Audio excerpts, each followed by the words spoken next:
नमस्कार, आपण पाहत आहात खेड टाइम्स. आज महिला दिन विशेष मुलाखतीमध्ये आपलं स्वागत आहे.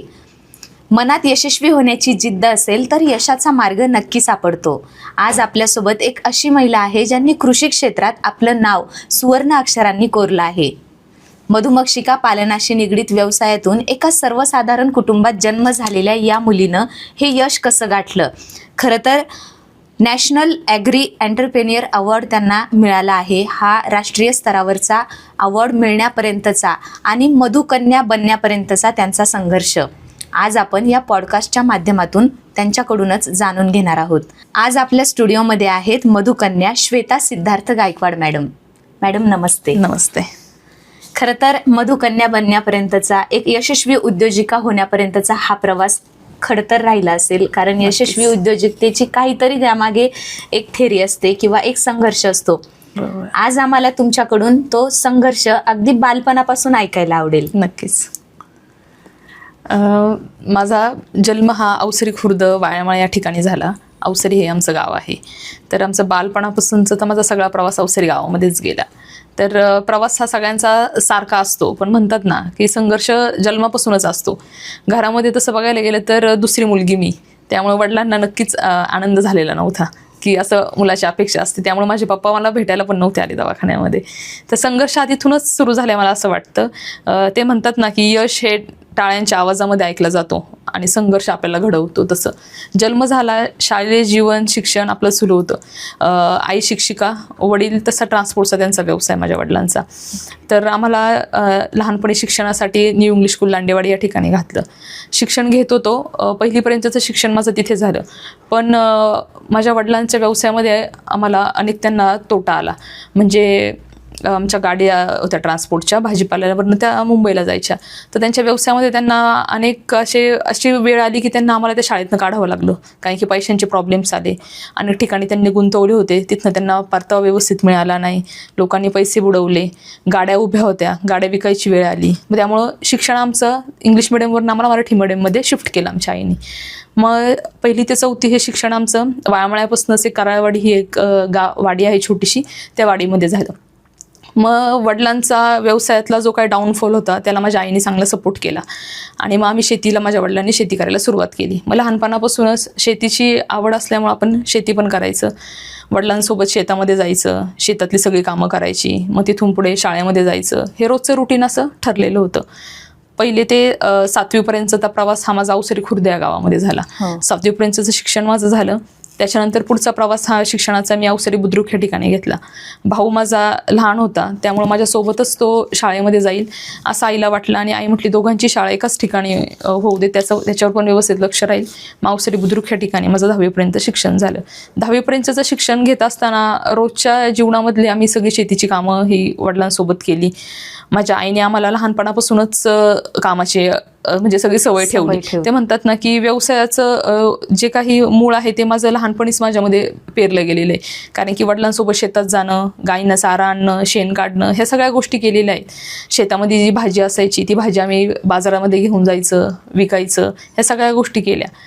आणि मग 10वीचं शिक्षण झाल्यानंतर आईला असं वाटलं की आता मुली मोठ्या झालेल्या आहेत आणि एक त्यांना चांगलं शिक्षण देणं गरजेचं आहे. आणि तीही शिक्षिका असल्यामुळे तिची बदली ओतूर या ठिकाणी झाली. आणि ओतूरला बदली झाल्यामुळे अवसरी वाळ्यामाळा म्हणजे वाळ्यामाळ्यापासून तर ओतूरपर्यंतचा जायचा प्रवास जर करायचं ठरलं तर सकाळी 6ला घर सोडावं लागेल तिला. मग तिला असं वाटलं की आपण कुठेतरी मध्य साधला पाहिजे यांच्या शिक्षणासाठी, आपल्या नोकरीसाठी पण. मग त्यामुळे तिने ठरवलं की आपण मंचर या ठिकाणी घरी घेऊया. मग तिने मंचरमध्ये फ्लॅट घेतला. बहीण 12वीला, मी 10वीला आणि मुलगा 5वी, माझा भाऊ जो आहे तो 5वीला. मग त्यामुळे आम्ही सगळे शिक्षणानिमित्ताने आम्ही मंचरमध्ये शिफ्ट झालो. मग वडिलांनाही विचार केला की बाबा आता शेती थोडीशी बाजूला ठेवूया आणि आपणही काहीतरी कुठेतरी नोकरी करूया. त्यामुळं माझे वडील जरी स्वतःचा व्यवसाय होता, त्यांचा स्वतःच्या गाड्या होत्या, तर त्यांनी मनामध्ये असं कुठेही आणलं नाही की बाबा आपणही कुठे जाऊन आता परत नोकरी केली पाहिजे. त्यांनीही ड्रायव्हिंग लाईन परत सुरुवात केली आणि आम्ही मंचर या ठिकाणी राहायला आलो आणि तिथून पुढे आमचं शिक्षण चालू झालं. 11वीला आपलं अण्णासाहेब आवटे कॉलेज जे महाविद्यालय आहे तिथे सायन्स निवडलं. सायन्स असं घ्यायचं काही ठरलं नव्हतं, पण बहिणी कॉमर्सला असल्यामुळे आईला वाटलं की सायन्स घेतलं पाहिजे आता. आणि पर्सेंटेजही चांगले होते आणि अभ्यासातही बरी होते. 12वीपर्यंतचं शिक्षण माझं मनसरमध्येच झालं. आता कॉलेजला गेल्यानंतर प्रत्येकाला काहीतरी कानमंत्र मिळत असतात आपल्या घरामधनं, की बाबा आता 12वीला गेले म्हटल्यावर कॉलेजमध्ये गेलं. तर माझ्या आईने आम्हाला पहिल्यापासून सांगितलं होतं की स्वतःच्या पायावर उभं राहायचं. आता ते सगळेच जण सांगतात की स्वतःच्या पायावर उभं राहायचं, कारण की आणि घरातनं पण ते बघितलेले, कारण की आज तिने पाहिले की आज माझ्या वडिलांच्या जेव्हा त्यांच्यावर परिस्थिती होती, वेळ होती, तेव्हा ती जर नोकरीला नसती, म्हणजे ती जर आमच्या घरामध्ये व्यवस्थित म्हणजे काहीतरी कमवत नसती, तर काहीतरी परिस्थिती वेगळी असती, म्हणजे आज आम्ही ह्या ठिकाणी नसतो. त्यामुळं तिने सांगितलं की आज वेळ कधी कोणावर कशी येईल सांगता येत नाही. त्यामुळं आपण स्वतःच्या पायावर उभं पाहिजे, आपण 2 रुपये कमवले पाहिजेत, त्यासाठी चांगलं शिक्षण घेणं गरजेचं आहे. त्यामुळं शिक्षणावरती माणसाने फोकस देणं खूप गरजेचं आहे. मग महिलांना मी हेच सांगेल की कधीही कोणावरती वेळ कशी येऊ, त्याच्यामुळे आपल्याला जे आपल्याकडं वेळ आहे त्या वेळेचा सदुपयोग करून माणसाने शिक्षण घेतलं पाहिजे, नवीन नवीन कला शिकल्या पाहिजेत आणि आपल्या स्वतःच्या पायावर उभं राहिलं पाहिजे. नक्कीच. खरं तर शिक्षण सुरू झालंय आणि आता ह्या व्यवसायाकडे वळायचंय, त्या दृष्टीने तुम्ही त्या शिक्षणाच्या टप्प्यावर येऊन पोहोचलात. पण तुमच्या असं का लक्षात आलं की आपण ह्याच व्यवसायाकडे वळायला पाहिजे? तसं व्यवसायच करायचं हे तर काय ठरवलंच नव्हतं मी अगोदर. 12वी नंतर असं शिक्षण काही म्हणजे कोर्स करायचं किंवा पुढे काय करायचं असं ठरवलं नव्हतं. माझी मैत्रीण आहे सुप्रिया, 11वीपासून आम्ही सोबत होतो. मग ती म्हटली की आपण इंजिनिअरिंग करूया. मग आम्ही फॉर्म भरले होते बऱ्यापैकी CET देऊन सगळीकडे. मग तिच्या घरी व्यावसायिक दृष्टिकोनातून होतं सगळं, म्हणजे व्यवसाय करतात तिचे आई वडील. मग ते म्हटले की असं काहीतरी करा की भविष्यात तुम्हाला त्यातनं नोकरी करता येईल, व्यवसाय करता येईल, चांगलं काहीतरी करा. इंजिनिअरिंग काय वाईट नाही, पण वेगळं काहीतरी निवडा. मग आम्ही असं दोघींनी थोडा अभ्यास केला. मग ठरवलं की बाबा ॲग्रिकल्चरला त्यावेळेस खूप स्कोप होता, मग आपण ॲग्रिकल्चर करूया. मग जवळपास कुठे कॉलेज आहे त्याचा थोडा सर्वे केला, तर जवळच नारायणगावला कॉलेज होतं. मग आम्ही त्या कॉलेजमध्ये गेलो, कृषी व्यवसाय व्यवस्थापन महाविद्यालय नारायणगाव. मग तिथे गेल्यावर आम्हाला व्यवस्थित इत्थंभूत माहिती मिळाली सगळी, की पुढे तुम्हाला काय संधी आहे, त्याच्यामधनं तुम्ही काय करू शकता, व्यवसाय करता येईल तुम्हाला, नोकरी करता येईल, कॉम्पिटेटिव्ह एक्झाम देता येईल. मग त्या उद्देशाने आम्ही म्हटलं ॲडमिशन तरी घेऊ, मग पुढे जाऊन बघू काय करायचं ते. मग असं ॲडमिशन घेतलं. मग पहिलं वर्ष, दुसरं वर्ष गेलं त्या कॉलेजमध्ये, नंतर तिसरं वर्ष गेलं. मग आपल्याला जवळजवळ शिक्षण पूर्ण असताना सगळ्यांना असं वाटतं की बाबा आता काय करायचं, नोकरी बघितलं पाहिजे, आता शिक्षण पूर्ण होईल. घरच्यांनी पण बरीच फी भरलेली असते, खर्च केलेला असतो. मग त्याच्यानंतर तिसऱ्या वर्षावरती आल्यावरती ठरवलं की बाबा आता काहीतरी निवडलं पाहिजे. मग आम्हाला जे काही इथून मागे जे पासआउट विद्यार्थी झालेले आहेत, सिनियर्स आहेत, त्यांना विचारलं की बाबा 4थ्या वर्षाला अशी काय प्रोसेस असते, काय करायला पाहिजे. मग ते म्हटले की आपल्याला वेगवेगळे विषय निवडायचे असतात, त्याचा अभ्यास करायचा असतो, त्याची मांडणी करायची असते आणि मग पुढे जाऊन तुम्ही निवडा तुम्हाला कोणता विषय निवडायचा आहे. मग असं ठरवलं की काय काय करू शकतो. तर बरीच लिस्ट होती मोठी. तर कोणी इकॉनॉमिक्स घेतलं की एखाद्या व्यवसायाचं इकॉनॉमिक्स आपण कशा पद्धतीने मांडू शकतो. कोणी मार्केटिंग घेतलं की बाबा मार्केटिंगच्या वेगवेगळ्या कंपन्या असतात की त्याचं मार्केटिंग कशा पद्धतीने करायचं. आणि एक असा एक भाग होता त्याच्यामध्ये की ॲग्रिकल्चर म्हणजे शेतीपूरक व्यवसायाचा पूर्ण अभ्यास करणे, ॲग्रिकल्चर अलाइड्स असं म्हणतात त्याला. तर मग त्याच्यामध्ये मी म्हटलं की आपण तेच करूया, शेतीपूरक व्यवसाय, कारण की मार्केटिंग पण म्हटलं नको आणि इकॉनॉमिक्सची पण काय मला तशी आवड नव्हती एवढी. तर म्हटलं शेतीपूरक व्यवसाय आपण बघूया. मग शेतीपूरक व्यवसायामध्ये बरेच एक 4-5 प्रकारचे व्यवसाय होते. तर इथून मागं बरेच जे काही विद्यार्थी होते त्यांनी वेगवेगळे विषय घेतले होते. सगळ्यात लास्टला होता तो मधुमक्षिका पालन. आणि मलाही असं वाटलं की बाबा हे मधुमक्षिका पालन पण करतात का, की मधुमक्षिका पालन पण असतं का. मग म्हटलं आपण आता थोडंसं याच्यावरच अभ्यास करू. तर मग परत खाली आलो, म्हणजे एकाच दिवसात आम्हाला ठरवायचं होतं, आधी काही ठरवलेलं नसतं. मग असं खाली आलो आम्ही आणि मैत्रिणी गप्पा मारत होत्या. त्या दरम्यानच मला एक माशी येऊन चावून गेली, गांधण माशी. तर माझा डोळा असा पूर्ण सुजला होता. मग क्लासमध्ये गेलो आणि तसंच रुमाल लावून बसले. मग मी असा विचार केला की मला तर विषयच घ्यायचा आहे मधुमक्षिका पालन, मला आत्ताच माशी चावली. नक्की काय हे थोडं मी गुगल केलं, तेव्हा नुकतेच अँड्रॉइड मोबाईल आले होते हातामध्ये. मग थोडं केलं तर मग ती गांधण माशी टाकली, तर त्याच्यामध्ये भरमसाठ लिस्ट आली की वेगवेगळ्या माशांची नावं, वेगवेगळ्या माशांचे प्रकार, ते फोटो. आणि मी म्हटलं गांधीन माशी तर लाल कलरची असते, आणि मग ही मला अशी चावली कोणती माशी, म्हणजे असं अजून हे एवढ्या कोणत्या माशा आहे की उत्सुकता मला. आणि तिथंच असं म्हणतात ना की देव आपल्याला योग्य ठिकाणी नेऊन ठेवतो. तर मला असं वाटलं की आत्ता ते जाणवते सगळं, की मग मी म्हटलं की चला आपण हाच विषय निवडूया. मग नावचं देऊन टाकलं विषयाचं, म्हटलं देऊन टाकू नाव, पुढे जे होईल ते होईल. मग दिलं. पण नंतर मग दुसऱ्या दिवशी सरांना विचारलं की बाबा असा विषय घेतलेला आहे. मग सर म्हटले तुला माहिती पाहिजे असेल याची तर विद्यापीठातच मिळेल आणि पुस्तकं वाचावी लागतील, पण ह्यासाठी आपल्याला एक सर्वे करायचा आहे की प्रोजेक्टवर अभ्यास करायचा आहे, की तुम्हाला 6 महिन्याचा जो हा कालावधी देणार आहे आम्ही, त्याच्यामध्ये तुम्हाला त्या प्रोजेक्टवर जायचंय, त्यांची माहिती जाणून घ्यायची, शेतकऱ्यांना याचा कसा फायदा होईल, बाकीच्यांना कसा होईल, हे तुम्हाला बघायचंय. मग थोडं सर्च करायला सुरुवात केली तर याच्यामध्ये पूर्ण महाराष्ट्रामध्ये फक्त 2च व्यक्ती काम करत होते, एक लातूरला आणि एक तळेगाव दाभाडे या ठिकाणी. मग मी म्हटलं लातूर तर काय आपल्याला जमणार नाही इतक्या लांब जायला यायला, मग मी यासाठी ठरवलं की आपण तळेगाव दाभाडेला जाऊन बघूया. मग थोडं त्यांचं लोकेशन किंवा नाव वगैरे थोडं गुगलवरती माहिती पाहिली होती मी, मग विचारत तळेगाव दाभाडे या ठिकाणी गेली. मग तिथं गेल्यावरती कॉलेजचं लेटर घेऊनच गेले होते, कारण की कोणत्याही व्यवसायाची आपल्याला माहिती पाहिजे असेल काही तर आम्हाला आधी सगळं कॉलेजमधून इन्स्ट्रक्शन तशा होत्या की तुम्हाला कोणी लगेच माहिती सांगणार नाही किंवा कोणाला कोणी परमिशन देणार नाही 6 महिने तिथं अभ्यासाची. मग मी तिथं ते काका आहेत विजय महाजन म्हणून, त्यांचं 70 वर्ष तेव्हा वय होतं. तर त्यांना असं वाटलं की बाबा आपल्याला पण नाही का की आपल्या व्यवसायाबद्दल आपल्या ह्या विषयाबद्दल एवढी माहिती जाणून घेण्यासाठी कोणीतरी आलंय. आणि मी त्यांना सांगितलं होतं की मी पूर्ण तुमचा प्रोजेक्ट रिपोर्ट बनवणार आहे, तुमचे फोटोज लावणार आहे त्याच्यामध्ये आणि ते युनिव्हर्सिटी सगळीकडं म्हणजे आम्ही पाठवणार आहे. मग त्यांना ते खूप आनंद झाला की बाबा कोणीतरी दखल घेते आपल्या कामाची. मधुमक्षिका पालन हा विषयच खरं तर खूप रेअर आहे. आणि मग तुम्ही तो क्षेत्रही निवडलं, तळेगावला राहण्याचा निर्णय घेतला. मग तुम्हाला घरच्यांचा कसा सपोर्ट राहिला? घरच्यांचा असा सपोर्ट की माझ्या मम्मीने आधीच सांगितलेलं की करायचं, व्यवस्थित करायचं आणि कधी नाही म्हटले नाही.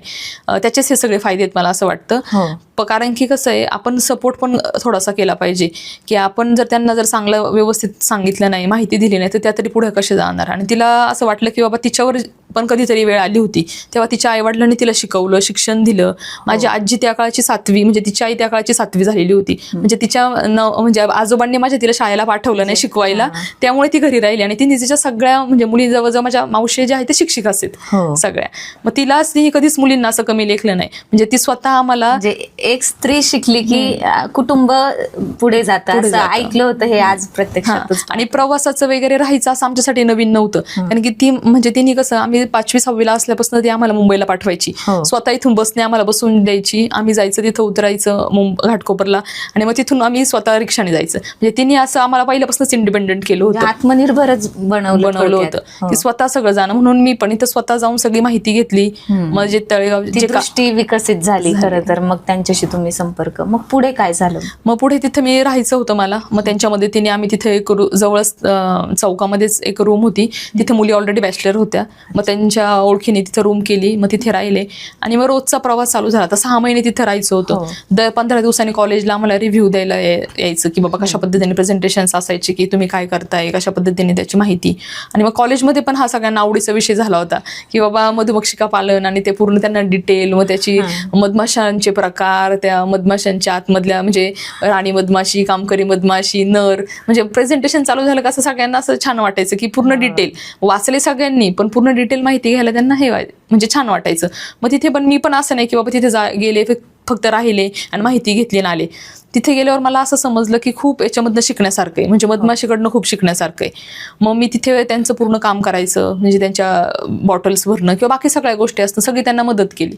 मग मी त्यांना म्हटलं एक दिवस की हा विषय मला खूप आवडलेला आहे आणि आता मला असं वाटतं की याच्यामध्येच करिअर करायला पाहिजे. मग त्यांनीही मला म्हणजे खूप सपोर्ट केला. ते म्हटले की तुम्ही आता याच्यावरच फक्त चालणार नाही की इथं फक्त माहिती घेतली आणि हे ठीक आहे काम केलं, आता इथून पुढे जरा व्यावसायिक दृष्टिकोनातून पाहिलं पाहिजे. मग ते मला म्हटले की तुला अजून याच्यामध्ये खूप माहिती घ्यावं लागणार आहे. शिक्षण मला असं वाटतं की आपण रोज कुणाकडनं काहीतरी शिकत असतो. अजूनही मी शिकते, वेगवेगळे म्हणजे सगळं आपण करतो, रोज शिकतो. पण ते म्हटले तुला याच्यासाठी प्रशिक्षणाची गरज आहे की चांगली प्रशिक्षण, डिटेल माहिती जाणून घेणं गरजेचं आहे पूर्ण. मग त्यासाठी त्यांनी मला सजेस्ट केलं की पुण्याला आपलं केंद्रीय मधुमक्षिका प्रशिक्षणाचं केंद्र आहे तिथे, central B research and training institute. तर तू तिथे जा आणि तिथे एक ट्रेनिंग कोर्स कर, एक चांगला, एक 5 दिवसाचा, एक मग तुला जसं जमल तसं. मग पुण्याला गेले, तळेगाववरनं पुण्याला ट्रेननी गेले आणि मग तिथं माहिती पूर्ण घेतली. तर तिथं समजलं की आता पुढच्याच आठवड्यामध्ये कोर्स आहे आपला 5 दिवसाचा. मग तिथं मी एनरोल केलं कोर्ससाठी आणि 5 दिवसाचा कोर्स घेतला. तिथं खरं मला खूप शिकायला मिळालं, अजून डीपमध्ये की बाबा कशा पद्धतीने याचा मोठ्या प्रमाणावरती व्यावसायिक दृष्टिकोनातून करू शकतो, की त्याच्या पेट्या असतात, हे सगळी माहिती मला तिथे मिळाली. मग तिथून पुढे मग मी खरं तर व्यावसायिक दृष्टिकोनातून वळाली. तिथं मोठी लायब्ररी आहे त्यांची, मग वेगवेगळी पुस्तकं घेतली तिथनं विकत, त्याच्यावर अभ्यास केला, त्याचा प्रोजेक्टमध्ये सुद्धा मला खूप वापर झाला आणि मग हळूहळू मी ह्या व्यवसायाकडे वळाले. मॅडम, तुम्ही आत्ताच सांगितलं की कॉलेजला सुद्धा तुम्हाला प्रेझेंटेशनसाठी जावं लागत असे. मग कॉलेजला जेव्हा तुम्ही प्रेझेंटेशन देत होता तेव्हा तुमच्या समोर सोबतचे कलिग्स होते, त्यांना क्युरिसिटी होती की खरंच मधमाशांचं एक जग आहे का, एक विश्व आहे का? आणि आज तीच क्युरिसिटी आम्हाला सुद्धा वाटते की खरंच आहे का, असं काय आहे नेमकं हे मधमाशांचं विश्व? मधमाशांचं एक वेगळंच विश्व आहे मला असं वाटतं की, आणि याच्यामध्ये खूप सांगण्यासारखं आहे. त्याच्यावरती आपण वेगवेगळे प्रशिक्षण देतो. पण मी आज तुम्हाला सांगते की मला पहिलाच प्रश्न विचारायचे की आमचे जे असे सर होते ते की चावत नाहीत का, हो, भीती वाटली पहिला नाही प्रश्न का, येतो. भीती वाटली नाही का तुला. मी आणि त्यासाठी ते माझ्या याच्यावरती बघायला आले होते. म्हणजे आमचे प्रिन्सिपल सर जे आहेत ते असं कुणाच्या प्रोजेक्टवर जास्त व्हिजिट्स करत नव्हते, पण ते माझ्या प्रोजेक्टवर आवर्जून व्हिजिटला आले होते की ही खरंच तिथं करते का, कारण की घाबरत नाही का, त्या चावत नाही का, हे सगळं म्हणजे बघण्यासाठी. तर मधमाशांचं एक वेगळंच विश्व आहे. आपल्या पृथ्वी तलावर तशा वेगवेगळ्या प्रकारच्या कीटक आहेत. काही कीटक उपयोगी आहेत, काही आपल्याला त्याचा उपयोग होत नाही. तर त्याच्यामध्ये उपयोगी पडणाऱ्या कीटकांमध्ये मधमाशी एक कीटक आहे की त्याचा आपल्या पृथ्वी तलावरती खूप अनन्यसाधारण असं महत्व आहे.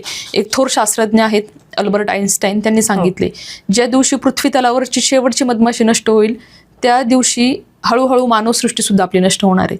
कारण की आपलं सगळं जग जे आहे ती सगळं जग मधमाशी चालवते. परपरागीभवन करते, पॉलिनेशन करते. म्हणजे आपल्या ताटामध्ये जे काही रोज अन्न येतंय ते अन्न एक मधमाशी बनवते, आणि मधमाशी एक स्त्री आहे आणि ती स्वतः सगळं अन्न बनवते आपल्या ताटामधलं जे काही येतंय ते. कारण की फुल जे आहे त्या फुलाचं फळात रूपांतर करायचं कामच मधमाशीचं आहे. शेतकऱ्यांसाठी सगळ्यांसाठी आपल्याला मधमाशीशिवाय पर्याय नाहीये. आपले जे काही शेतामध्ये पिकं येतात त्या पिकांचं परागीभवन करायचं काम मधमाशी करते. मधमाशी करते, बाकीचे कीटक करतात, पण जवळजवळ 90% रोल हा मधमाशीचा आहे. मग त्याच्यामध्ये वेगवेगळे घटक असतात, वेगवेगळे प्रकार आहेत मधमाशांचे, आणि त्या प्रकारांमधनं ही जी काही मधमाशीचा जो काही समूह आहे त्या समूहामध्ये तिचे 3 घटक असतात. एक राणी मधमाशी, कामकरी मधमाशी आणि नर. जी काही राणी मधमाशी आहे ते सगळं कुटुंब एकत्र ठेवायचं काम करते, त्यांचं ते कुटुंब असतं ते, आणि त्याच्यामध्ये सगळं जी बाकीची कामं आहे ती सगळी कामकरी मधमाशी करते, म्हणून तिला कामकरी मधमाशी म्हणतात. आणि नर ही काही प्रमाणामध्ये असतात. तर अशा पद्धतीने त्यांचं हे कुटुंब असतं. तर ह्या कुटुंबामध्ये मधमाशांकडनं शिकण्यासारखं खूप आहे, आणि मीही खूप शिकत गेले. आणि आपल्या सगळ्यांसाठी हे खूप महत्वाचं आहे की आपण पण शिकलं पाहिजे. की जसं मधमाशी सकाळी म्हणजे जन्माला आल्यापासून काम करते, जेव्हा ती स्वतःच्या घरामधनं स्वतःचं घर कुरतडते, ती हळूहळू बाहेर येते. बाहेर आल्यानंतर पहिल्यांदा ती तिच्या आईकडे जाते. तिची आई म्हणजे राणी. संपूर्ण पेटीमध्ये एकच राणी मधमाशी असते. हजारो कामकरी मधमाशा असतात आणि काही प्रमाणामध्ये नर असतात. मग ह्या सगळ्या कामकरी मधमाशा राणीकडे जातात.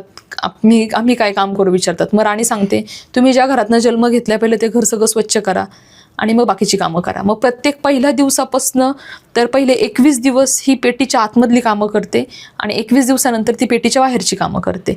मग प्रत्येक दिवसानुसार तिची कामं सगळी ठरवलेली असतात. म्हणजे स्वतःचं घर स्वतः मेन गाळणं आणि स्वतःचं घर बांधणं इथपासून तर आपल्यासाठी मध गोळा करून आणायचं काम ही मधमाशी करते. मग ह्या कामकरी मधमाशा फुलांवर जातात.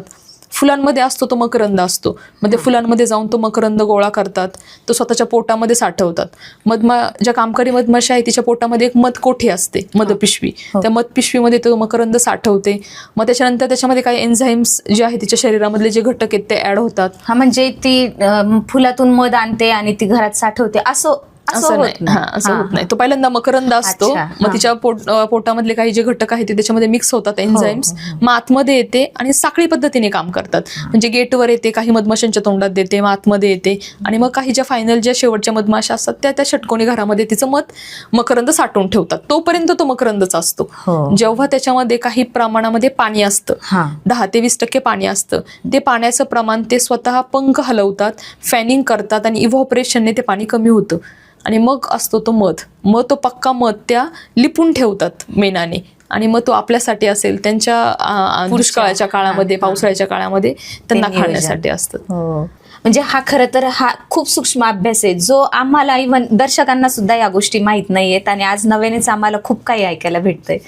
पण माझा एक असा प्रश्न आहे की ज्या मधमाशा आहेत त्या एकमेकांशी कसं संभाषण कसं करतायत, की एकमेकांशी त्या कोऑर्डिनेट होतात एवढ्या आपण पाहतोय, तुम्ही सांगताय की राणी मधमाशी, कामकरी, त्या एकमेकांशी संभाषण ठेवतात. तसं बघायला गेलं तर देवाने आपल्या सगळ्यांना म्हणजे प्रत्येकाला दिलेलं आहे म्हणजे बोलण्याचं, संभाषणाचं कौशल्य आहे आपल्याकडं, की आपण वेगवेगळ्या प्रकारे संभाषण करू शकतो. तसं मधमाशांकडे तसं संभाषणाचं कौशल्य नाहीये. मग त्या काय करतात, एकमेकींमध्ये कोऑर्डिनेशनसाठी त्या डान्सचा वापर करतात. बी डान्स म्हणतात त्याला. मग ते डान्स हे वेगवेगळ्या प्रकारचे डान्स असतात, आणि त्याचा उद्देश पण वेगवेगळा असतो. तसं बघायला गेलं तर मधमाशांना जेव्हा जे त्यांचं पेटी आहे किंवा जे घर आहे मधमाशांचं, त्या घरापासून अन्न जर कमी अंतरावर असेल तर एक विशिष्ट प्रकारचा डान्स असतो, लांब असेल तर एक विशिष्ट प्रकारचा डान्स. अशा त्या आतमध्ये डान्स करून सगळं एकमेकींना कोऑर्डिनेट करतात. आणि समजा एखादी मधमाशी अन्न मिळवण्यासाठी बाहेर गेली, मधुकण मिळवण्यासाठी, मग ती ज्या पेटीतून गेली ती त्याच पेटीत येते की तिला इतर पेट्या दिसतात म्हणून ती तिकडे जाते? काय असतं हे? तर ज्यांचं जे घर आहे हे सगळं एकत्र आपलं कुटुंब आपण एक संघ करून ठेवायचं काम हे कुटुंबाचा प्रमुख करत असतो. जसं देवाणघेवाण आपल्यासारखंच मधमाशांचं सगळं जीवन आहे, फक्त आपण ते जाणून घेतलं नाही म्हणून आपल्याला माहित नाहीये आणि त्याचा थोडा अभ्यास करायचा आहे. तर ज्या मधमाशा आहेत त्यांचं जी काही कुटुंब आहे ते एक संघ ठेवायचं काम राणी करते. एका पेटीत एक राणी असते, मग त्या राणीला एक विशिष्ट प्रकारचा वास असतो. त्या वासावरती सगळी पेटी त्यांची कोऑर्डिनेट होत असते. म्हणजे जसं आपण घरातून बाहेर जाताना आपल्या प्रमुखांना सांगून जातो की आज ह्या ठिकाणी जाणार आहे, ह्या ठिकाणी काम करणार आहे, एवढा उशीर होईल यायला मला, तसंच कामकरी मधमाशी असतं. त्या जेव्हा बाहेर जातात तेव्हा राणीच्या जवळ जातात, मग त्याच्यावरती त्या राणीचा विशिष्ट वास त्यांच्या शरीराला लागतो आणि मग त्या पेटीच्या बाहेर जातात आणि काही मिनिटातच त्यांना पेटीच्या आतमध्ये यावं लागतं. जर थोडा उशीर झाला तर त्यांच्या शरीराचा जो काही वास आहे तो निघून जातो. आणि पेटीची जी आतमधली रचना आहे त्याच्यामध्ये पहिले 21 दिवस ते आतमध्येच काम करतात. पहिले 21 दिवस आतमध्ये काम करत असताना ज्या मधमाशांना डंख तयार झालेला आहे, जे 21च्या वयामध्ये आलेले 21 दिवसाच्या मधमाशा, त्यांना विशिष्ट प्रकारचा एक डंख तयार होतो, म्हणजे ते आपल्याला चावतात. मग ते ज्या मधमाशा त्या सिक्युरिटी गार्ड म्हणून गेटवर काम करतात. मग ज्या मधमाशीला वास आहे आपल्याच राणीचा, आपल्याच घरातल्या जर ती व्यक्ती असेल तर तिला आतमध्ये एंट्री मिळते आणि मग ते आतमध्ये येतात. आणि आपल्या घरातली नसेल तर तिचे पंख कापून टाकले जातात. मग हे सगळं त्यांचं सकाळी सूर्य उगवल्याबरोबर ठरतं. सूर्य उगवल्याबरोबर त्यांचे अँटेने फिक्स असतात. मधमाशांचे गुरुत्वाकर्षणाशी आणि सूर्याने जो केलेला कोन आहे त्यानुसार मधमाशांच्या दिशा ठरतात. मग ते आतमध्ये डान्सद्वारे सांगतात. मग ज्या रिसर्च करणाऱ्या मधमाशा आहेत त्या बाहेर जाऊन अन्न रिसर्च करतात, पाणी, मध, मकरंद, परागकण ते, आणि आतमध्ये येऊन डान्सद्वारे सांगतात. मग बाकीच्या मधमाशा त्या गोळा करून आणतात आणि राणीच्या वासाने, त्या सुगंधाने बरोबर आपल्याच पेटीमध्ये त्या आतमध्ये येतात. म्हणजे जरी एका लाईनीमध्ये 10-12 पेट्या जरी असल्या तरी प्रत्येक माशी ही आपापल्या पेटीतच येते आणि आपापलं जे नेमून दिलेलं जे काम आहे ते काम भ्रमण सारखंच दिवसभर रोटेशन चालू असतं, कंटिन्यू त्या काम करत असतात. सकाळी सूर्य उगवल्याबरोबर काम करतात आणि संध्याकाळी सूर्य मावळल्यावरती त्या पेटीच्या आतमध्ये येतात, मग बाहेर जात नाही. खरं तर मधमाशांचं विश्व कसं असतं ते सगळं ऐकलं. आता मला एक विचारायचं की ह्या व्यवसायात तुमचं पहिलं पाऊल कसं पडलं? व्यवसाय करायचं हे मी तेव्हाच ठरवलं की ह्या क्षेत्रामध्ये कार्य करणारी लोक फार कमी आहेत. म्हणजे आपल्यालाच किती अडचण येते, तर बाकीच्या लोकांना पण भविष्य जर करायचं असेल तर आपण त्यांच्या पुढे एक चांगलं मॉडेल ठेवू शकतो किंवा आपण करू शकतो. तर मग याची सुरुवात करायची म्हणजे आपल्याला वेगवेगळ्या प्रकारच्या माशा असतात आणि रोज उठून तर आपण मध गोळा करायला जंगलात जाऊ शकणार नाही. तर अशाही काही माशा असतात की त्यांच्या पेट्या आपण घेऊ शकतो. मग त्या पेट्यांची काळजी घेणं, त्यांचं संवर्धन करणं, मग हळूहळू ते वाढवणं, मग त्यातनं मध येणं, अशा गोष्टी आहेत. मग मी म्हटलं की आपण 5 पेट्यांपासून सुरुवात करूया. मग मी त्या ठिकाणी काम केलं होतं तळेगावला. मग तेव्हा मी म्हटलं की त्या काहीतरी मला त्यांनी अमाऊंट दिली थोडी. मग म्हटलं की ही पैसे घेऊन आपण काय करणार आहे, आणि आधीच ठरवलं होतं की घरच्यांकडनं तर काय आपल्याला पैसे घ्यायचे नाहीत, कारण की घरामधनं मी एकही रुपया न घेता आजपर्यंत हा व्यवसाय मी नेऊन ठेवलेला आहे. तर कारण की बहीण होती, मी होते, भावाचं शिक्षण होतं आणि घरामधनं कसे आपण पैसे घेणार. मग मला काकांनी काही पैसे दिले होते, मी त्यांना म्हटलं की मला तुम्ही याच्या पेट्याच द्या. मग मी त्यांच्याकडनं 5 पेट्या घेतल्या आणि 5 पेट्यांपासून हा व्यवसाय सुरुवात केला. तर ह्या व्यवसायामध्ये असं असतं की ह्या पेट्या आपण वाढवू शकतो, कारण की राणी जी आहे ती राणी रोज दिवसाला 700 ते 1000 अंडी घालते. मग तेवढ्या माशा जन्मालाही येतात आणि माशा मरतही असतात. त्यांचं म्हणजे काम करता करताच त्या मरतात पण, आणि ठराविक त्यांचं वय झाल्यानंतर. मग त्याच्यामुळे असं वाटलं की बाबा आपण ह्या वाढवू पण शकतो, पूर्ण शिकलेलो आहे, आपण याचा अभ्यास केलेला आहे. पण ते म्हणतात ना, कोणताही व्यवसाय करायचा असेल तर आपण त्याच्यामध्ये आधी अभ्यास करणं खूप गरजेचं आहे. या 6 महिन्यामध्ये असं खूप काही मी करू नव्हते शकणार. त्यासाठी मला प्रॅक्टिसची गरज होती. मग त्यासाठी मी 5 पेट्या घेतल्या. त्या 5 पेट्यांचं मी रोज इन्स्पेक्शन आपलं ठराविक दर 8-15 दिवसांनी इन्स्पेक्शन. आणि हा शेतीपूरक व्यवसाय, मला असं वाटतं हा व्यवसाय कोणीही करू शकतं, कारण की हा शेतीला पूरक याला ठराविक वेळ द्यावा लागत नाही. आठवड्यातनं 15 दिवसातून तुम्ही चेक करू शकता. मग तसं मी म्हटलं की कॉलेज पण करता करता आपलं उच्च शिक्षण पण घ्यायचंय अजून, तर हे होता आपला बिझनेस कुठेतरी सेट होईल, आपण करून तर पाहूया. म्हणून मी 5 पेट्या घेतल्या आणि त्याच्यावर रोज त्याची काळजी घेत गेले. मग पुढे गेल्यानंतर मग असं झालं की आता हे सेमिस्टर तर संपलंय आणि याच्यामध्ये खूप चांगलं काम केलं होतं. म्हणजे सगळ्या कॉलेजलाही त्याचं असं वाटलं की बाबा खूप चांगलं यांनी केलेलं आहे, वेगळं केलेलं आहे. मग पुढे जाऊन पुढच्या 6 महिन्यामध्ये आम्ही वेगळ्या प्रकल्पावर काम करत होतो. त्या दरम्यानच आमचे जे प्रिन्सिपल आहेत त्या प्रिन्सिपल सरांनी माझ्या पूर्ण प्रकल्पाची माहिती ही सगळ्या कॉलेजेसमध्ये वगैरे दिली होती. तर वेगवेगळे अवॉर्ड्स असतात. तर कृषीथॉन हा एक अवॉर्ड होता, नाशिक या ठिकाणी असतो. तर त्या माझ्या पूर्ण प्रकल्पाची माहिती त्यांनी दिली होती. तर पूर्ण आमच्या कॉलेजमधनं एक्सलंट स्टुडंट अवॉर्ड हा कृषीथॉनचा मला 2016ला मिळाला. पण असं तो मिळाला अशा वेळेस की सरांनी मला सांगितलं की तुला हा अवॉर्ड मिळालेला आहे आणि तुला 27 नोव्हेंबर 2016ला तो अवॉर्ड घेण्यासाठी नाशिकला जायचे. पण अशा वेळेसच असं झालं की माझ्या वडिलांची परिस्थिती ही खूप नाजूक होती. त्यांना ते आजारी होते आणि पुण्यामध्ये ॲडमिट होते आणि अशा वेळेस मला तिथे जायचं पण होतं. घरातही सांगू नव्हते शकत, पण मी माझ्या आईला सांगितलं होतं आणि कुणीही तो असा आनंदाचा मोठा सेलिब्रेट नव्हता केला की बाबा की अवॉर्ड मिळाला असं चांगलं काय. आणि खरं पहिलाच अवॉर्ड होता आणि माझ्यासाठी हे सगळं नवीनच होतं की बाबा असंही काही असतं म्हणून. तर मग मी ठरवलं की एकटीनेच जायचे आणि माझा हा आयुष्यातला पहिला एकटीने नाशिकला जाण्याचा प्रवास होता. सकाळी लवकर निघले, बसने गेले. मग बसने गेल्यानंतर तिथे सगळ्यांचे कॉन्टॅक्ट्स वगैरे दिले होते. मग तिथे कार्यक्रमाच्या ठिकाणी उपस्थित झालो. मोठं प्रदर्शन असतं, कृषी प्रदर्शन असतं याचं कृषीथॉनचं. मग तिथं गेल्यावर अनेक ओळखी झाल्या. पण तिथं बघितलं तर सगळे कुटुंबाच्या कुटुंब आले होते, म्हणजे प्रत्येकाचं कुटुंब आलं होतं. प्रत्येकाची आई होती, वडील होते, असं कोण होतं. पण मीच एकटी होते, म्हणजे नाही का, माझ्यासोबत कोणच नव्हतं. असं मी एकटीच पडले होते. तिथे गेल्यावरती मला रडायला आलं की बाबा सगळेजण आलेत, म्हणजे हा किती मोठा आवड आहे. आणि मला असं वाटलं की असं छोटा काहीतरी असेल तिथे जाऊन. पण तो तिथं पूर्ण सगळी ती सिस्टीम पाहून मला हे असं, मी एकदम साधा ड्रेस घालून गेले होते. अजूनही मला जर ते असे फोटो पाठवले होते असं वाटतं की सगळे इतके नटून थटून आले होते आणि मी एकदम असा साधा तो ड्रेस घालून गेले होते तिथे. मग तिथे गेल्यावरती अवॉर्ड वगैरे सगळं झालं. मग घरी यायचं कसं, आणखी तिथं सोबतला कोणच नव्हतं आणि 5 वाजले होते घरी यायला तो सगळा कार्यक्रम आवरता. मग तिथं जेवणाच्या दरम्यान ओळख झाली होती. तर ओतूरचीच एक धनश्री म्हणून मुलगी होती, तिला पुण्यातनं तिची निवड झाली होती पुण्याच्या कॉलेजमधनं. तर तिच्या कुटुंबाशी थोडं बोलले. मग मला म्हटले तुझ्यासोबत आलं नाही का कोणी. मग मी सांगितलं की माझे पप्पा ॲडमिट आहे असं. तर मी एकटीच आले, माझ्यासोबत कोण आलं नाही. मग ते म्हटले की आम्ही तुला सोडवतो मनसरपर्यंत. मग त्यांनी मला मनसरपर्यंत सोडवलं आणि मग घरी आल्यानंतर मग सगळं तोपर्यंत नॉर्मल झालं होतं. मग पुढे गेल्यानंतर मग ठरवलं की आता आपलं कॉलेज तर पूर्ण झालेलं आहे. शेवटच्या टप्प्यातले 6 महिने पण पूर्ण झाले होते. मग त्याच्यानंतर म्हटलं की आता नोकरी करायची की व्यवसाय करायचा. तर व्यवसाय करायचं म्हटल्यावरती आपल्याला, तुम्हाला सगळ्यांना माहिती आहे, भांडवल हे खूप महत्वाचं आहे, पैसा गरजेचा आहे. आणि बहिणीचं लग्न तोंडावर आलं होतं. बहिणीचं लग्न करायचं होतं. त्याच्यानंतर भावाचं शिक्षण होतं, त्याची 12वी झाली होती, त्यालाही पुढे शिक्षण घ्यायचं होतं. मग घरी कसे पैसे मागायचे. मग त्यामुळे म्हटलं की आपण काय करूया, सुरुवातीला नोकरी करू. नोकरीतनं जेवढे पैसे येतील ते पैसे साठवून आपण हळूहळू व्यवसाय करूया. मग मध्ये 2 महिन्याचा कालावधी होता. त्या कालावधीमध्ये मी आपलं कृषी विज्ञान केंद्र नारायणगाव या ठिकाणी गेले. तिथे डॉक्टर राहुल घाडगे म्हणून आहेत. त्यांना विचारलं मी की इथे आपल्याला व्यावसायिक दृष्टिकोनातून कोर्स करायचा आहे, काही म्हणजे माहिती कुठे मिळेल, त्याच्यानंतर काही भांडवलासाठी मदत होईल का.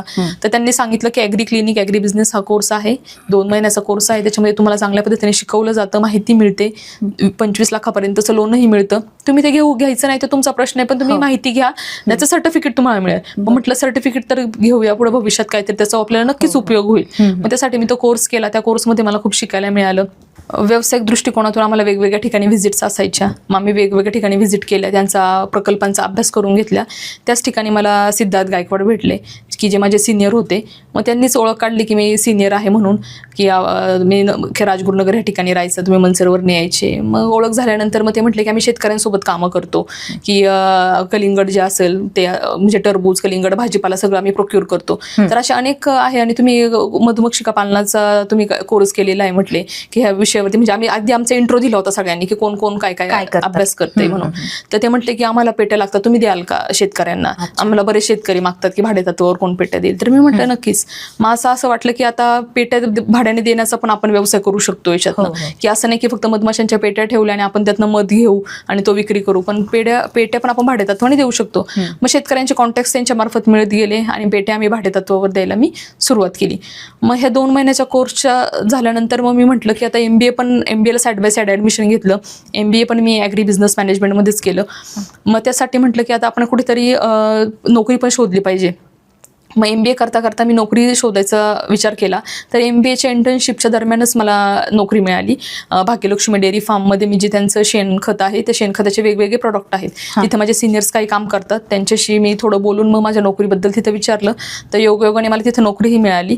मग ती आपलं मनसरमध्येच आहे, गोवर्धन डेअरी आहे ना, त्यांची सबसिडरी ब्रांच आहे तिथे. मग तिथे नोकरी मिळाल्यानंतर असं वाटलं की थोडेफार पैसे अजून येतील, आपण अजून पेट्या वाढवू शकतो, कारण की भांडवल तर पाहिजे व्यवसायासाठी आणि सगळी भांडवलाची अशीच तडजोड होती नक्कीच, हो. की लगेच तर लोन घेऊ शकत नाही. एक व्यवसाय वेगळ्या लेवलवर गेल्यावर आपण लोन घेऊ शकतो. मग म्हटलं की आता आपण थोडी नोकरी करूया. त्याच्यानंतर मार्केटिंगचा पण आपला अनुभव येईल. मग मार्केटिंगमध्येच मी नोकरी करायचं ठरवलं. मग मार्केटिंगमध्ये आपण वेगवेगळ्या शेतकऱ्यांना भेटी द्यायचं, त्यांना प्रोडक्टची माहिती द्यायचं. मग तिथं हळूहळू मग पेट्यांची पण माहिती द्यायचं. म्हणजे नोकरी पण व्यवसाय पण हे दोन्ही सोबतच चालत असेल. 2-2.5 महिने ह्या प्रवासामध्ये गेले. मग पुढे गेल्यानंतर अचानक मी मध पण सेल करत होते त्या दरम्यान. तर मला एक दिवस जे माझे कस्टमर आहेत त्यांनी मला मेसेज फॉरवर्ड केला. तर मी म्हटलं की काय पाठवले बघावं, की नेहमी ते ऑर्डरच पाठवायचे, 1 किलो पाहिजे, 2 किलो मध पाहिजे. तर त्यांनी मला एक पेपरची ऍड पाठवली होती. मी ती व्यवस्थित वाचली. तर त्याच्यामध्ये ऍड होती की पुण्यामध्ये जे काही केंद्रीय मधुमक्षिका पालन प्रशिक्षण केंद्र आहे तिथे प्रोजेक्ट असिस्टंट म्हणून व्हॅकन्सीज आहेत. आणि तिथे एकच व्हॅकन्सी होती तिथे होतं. तर मी म्हटलं की पाहू आपण, नाही का, की काय. तर तिथे मी पाहिलं तर 2च दिवस बाकी होते. तर मी म्हटलं मग त्यासाठी पुण्याला जावं लागेल. मग पुण्याला गेले. तिथे ज्या डायरेक्टर होत्या की त्यांच्या अंडर हा प्रोजेक्ट चालवत होता त्यांच्याशी भेटले. मग ते म्हटले की रिझ्युमे वगैरे तुमचा द्या, बघू आपण काय होते. मग 2 दिवसांनी इंटरव्ह्यूसाठी बोलवलं. मग जेव्हा इंटरव्ह्यूला गेले तेव्हा त्यांचे बरेच प्रश्न होते. 5 लोक होती, कोणी इंजिनिअरिंग बॅकग्राऊंडचं, कोण कॉमर्सचं. तर त्यांनी इंटरव्ह्यूमध्येच पहिलाच प्रश्न विचारला की तुम्हाला मधमाशी पालनाबद्दल काय माहिती, कारण की तुम्हाला जॉबच असा आहे की त्याच्यामध्येच काम करायचंय. मग मी त्यांना सांगितलं की मी तुमच्याच संस्थेतनं 5 दिवसाचं प्रशिक्षण घेतलेली विद्यार्थिनी आहे आणि 1-1.5 वर्षापूर्वीच प्रशिक्षण मी घेतलेले. स्वतःचा व्यवसाय करते, छोट्याशा पेट्या आहे आणि चांगल्या पद्धतीने मला याचं सगळं प्रॅक्टिकल नॉलेज आहे. मी माहिती पण बऱ्याच लोकांना देते म्हटलं. तर ते म्हटले तुम्ही ट्रेनिंग देऊ शकता का, तुम्हाला जर शिकवलं तर तुम्ही प्रयत्न कराल का, शिकवाल का. पण यासाठी मग ते म्हटले तुम्ही बाहेरच्या राज्यात पण तुम्हाला जावं लागेल, वेगवेगळ्या ठिकाणी. तर मी म्हटलं की मी घरी पण विचार करल आणि म्हटलं जर मला तुम्ही संधी दिली तर मी नक्कीच म्हटलं काम करल. मग ते म्हटले सांगतो तुम्हाला 2 दिवसामध्ये. तर योगायोगाने त्या 5 विद्यार्थ्यांमधनं तिथं माझी निवड झाली. आणि मग निवड झाल्यानंतर घरी पण मी सांगितलं. तर म्हटलं की आता मला पैसे तर पाहिजेच, म्हटलं नोकरी पण करावी लागेल. मग प्रवास आला, परत प्रश्नचिन्ह आलं की जायचं कसं. रोज पुण्यात म्हणजे आपण जरी राहायचं तिथं म्हटलं पुण्यामध्ये तरी रेंट आला, मेस आली, बाकीचा खर्च, म्हणजे जे काही आपल्याला मिळते त्यातले बरेचसे पैसे तिथेच जाणार होते. मग म्हटलं आपण अपडाऊन करून पाहूया. मग मी जवळजवळ 22 महिने अपडाऊन केलं. रोज सकाळी 6 वाजता मनसरमधनं निघायचं, 10 वाजता शिवाजीनगर, तिथून चालत कामाला जायचं, येताना परत अर्ध्या रस्त्यापर्यंत चालत यायचं. कारण की 1-1 रुपया त्या ठिकाणी महत्वाचा होता. म्हणजे बसला 10 रुपये असायचे तिथे जायला तिकीट, तरी पण मी पायी जायची मधल्या रोडनी, शॉर्टकटनी तिथनं, आणि मग पुन्हा बस स्टँड पर्यंत यायची. संघर्ष हा नित्यनियमाने चालूच होता. संघर्ष आणि हा संघर्ष चालू होता. पण घरच्यांचं काही असं मत असेल ना, आता हा टप्पा होता तुमच्या लग्नाचा. खरं तर बहिणीचं लग्न झालं होतं नुकतंच. मग तुमच्या लग्नाबद्दलचं काय म्हणणं होतं? तसं लग्नाचा विचार, माझ्या बहिणीचं नुकतंच लग्न झालं होतं. तिच्या लग्नातच बरीच मागणी बारक्या म्हणजे मुलीला पण येतच असतात. तर माझ्या वडिलांचं तसं काय असं घरी कुणी ठरवलं नव्हतं. तर मी त्यांना सांगितलं होतं की मला अजून काही कालावधी द्या थोडा, की मला थोडा आत्ताच कुठे मला नोकरी लागलेली आहे, मग त्याच्यानंतर तुम्ही मला थोडा वेळ द्या, मग आपण बघूया. म्हटलं थोडा माझा व्यवसाय पण सेट होतोय. अचानक जर मी लगेच लग्नाचा विचार केला तर कुठेतरी माझ्या सगळ्या करिअरवरती पण प्रॉब्लेम येऊ शकतो. तर मी म्हटलं की थोडी मला अजून थोडा वेळ द्या, मला थोडा वेळ पाहिजे. तर त्यांनी मला वेळ दिला. मग नंतर मी विचार केला की आता इथं 22 महिने मी तिथं केलं, तर त्याच्यामध्ये मला वेगवेगळ्या ठिकाणी जायची संधी मिळाली, प्रशिक्षण द्यायची. मी 7 राज्यांमध्ये गेले. मग तिथे माझ्या ओळखी झाल्या. मग तिथे ओळखी झाल्यानंतर आम्ही तिथे राहिलो वेगवेगळ्या ठिकाणी. त्यांचं मधमाशी पालनाचं कशा पद्धतीने बाहेरच्या राज्यामध्ये करतात ते समजवून घेतलं. आपल्या महाराष्ट्रापेक्षा तिकडे खूप चांगल्या पद्धतीने करतात. याचं कारण असं की आपल्या महाराष्ट्रामध्ये छोट्या छोट्या याच्यावरती जमिनी आहेत, म्हणजे आणि एकच पीक आपण करत नाही, वेगवेगळ्या प्रकारची पिकं करतो. मग त्यामुळे तिथे रासायनिक खतांचा पण मोठ्या प्रमाणामध्ये रासायनिक फवारण्या केल्या जातात. मग त्याचा मधमाशी पालनावर सगळा परिणाम होतो. मग मी जर इथे 5 पेट्यांपासून सुरुवात केली तर मला पुढे वाढवायचं म्हटल्यावर खूप प्रॉब्लेम येतील, की कुठे प्रत्येक वेळेस साईड लावावी लागते. सीझननुसार आपल्याला पेट्या उचलून वेगवेगळ्या शेताच्या बांधावर ठेवाव्या लागतात. तर इथं मोठ्या प्रमाणात फ्लोरा नाहीये. मग मला बाहेर खूप स्कोप दिसला. मग मी बाहेर फिरले. त्याच्यानंतर मग मी तिथे लोकांना तिथेच पेट्या विकत घेतल्या. इथनं मला जी काही सॅलरी मिळत होती त्यातनं मी थोडे इन्व्हेस्ट करत गेले. वेगवेगळ्या राज्यांमध्ये पेट्या घेऊन ठेवल्या, तिथं वाढवल्या. आणि मग त्यातनं जो मध यायचा ते मधची चेन प्रोसेस केली. ट्रेनद्वारे मग ट्रान्सपोर्टने मागवायचा. मग इथे येऊन आपण ठरवलं, इथे येऊन मग कुठे ठेवायचा. या तांत्रिक गोष्टी कशा हँडल केल्या? ह्या मी साईड बाय साईड केल्या. आता मध पहिल्यांदा ठेवायचे म्हटल्यावरती तुम्हाला जागा लागेल. मग जिथे आम्ही फ्लॅटमध्ये राहत होतो, मग खालीच एक छोटा गाळा होता, मग तिथं आम्ही तो विकत घेतला. मग तिथं आम्ही मध ठेवायचं. मग बॉटलमध्ये मध विकायचे आपल्याला प्लॅस्टिकच्या. तर मी त्या पुण्यावरून आणायची, जॉबला जायची. त्याच्या अगोदर पण पुण्यावरूनच घ्यायची. मग पुण्यातनं मी प्लॅस्टिक बॉटल मध्ये आधी द्यायची, त्याच्यावर स्टिकर नाही, काय नाही, काहीच नाही. तसंच सगळं चालू होतं माझं. ओळखीतनं सगळं चालू होतं. असे काही खूप मार्केटिंग वगैरे यंत्रणा नव्हती. मध्ये हळूहळू चालत होतं. आणि मग क्वांटिटीमध्ये जर घ्यायचा असेल माल तर तुम्हाला पैसे पण पाहिजेत आणि एकदम क्वांटिटीमध्ये घ्यावं लागतात बॉटल्स वगैरे. मग मी म्हटलं की आज थोडं चाललंय प्लॅस्टिकमध्ये काम आपलं तर चालू दे. मग नंतर तेवढ्यात करोना आला. मग कोरोना आल्यावरती सगळं शांत झालं. मग म्हटलं आता हा वेळ येते, ह्या वेळेचा कुठेतरी सदुपयोग केला पाहिजे आपण, आणि वेळेचा योग्य वापर मी केला. मी म्हटलं की आता आपण हा व्यवसाय सेट करूया. तर माझ्या मावशीचा मुलगा होता, लॉकडाऊनमुळे मुंबईवरनं सगळे गावी आले होते. मग मी त्याला म्हटलं की मला असं असं माझं मधाचं आहे आणि मला त्याचं चांगलं नाव द्यायचंय, नाव ठरवायचंय आणि त्याची सगळी लायसन प्रोसेस काढायची. तो म्हटलं तू नाव ठरव, तुला मी सगळी मदत करेल. मग मधुलेह हे नाव असं आलं की म्हटलं मी खूप नावं हे केली, पण काहीतरी युनिकनेस पहिल्यापासूनच वेगळं काहीतरी करायचं हे आहे. मग म्हटलं की थोडं सर्च करू. तर मी 5-6 नावं काढली होती. तर त्या 5-6 नावांमधनं मी बऱ्याच लोकांना ती नावं फॉरवर्ड केली, माझ्या सिनियर्सला, ओळखींना. तर माझे एक सिनियर आहेत रितेश पोपळघट म्हणून, तर त्यांना मी म्हटलं की ते पण तेव्हा त्यांचा पण एक स्टार्टअप होता, ते पण त्याच तयारीमध्ये होते, मेंटरशिपमध्ये, म्हणजे मेंटॉर करायचे, सगळ्यांना मेंटरिंग करायचे. तर मी त्यांना विचारून पाहिलं की बाबा हे असं असं मला करायचंय.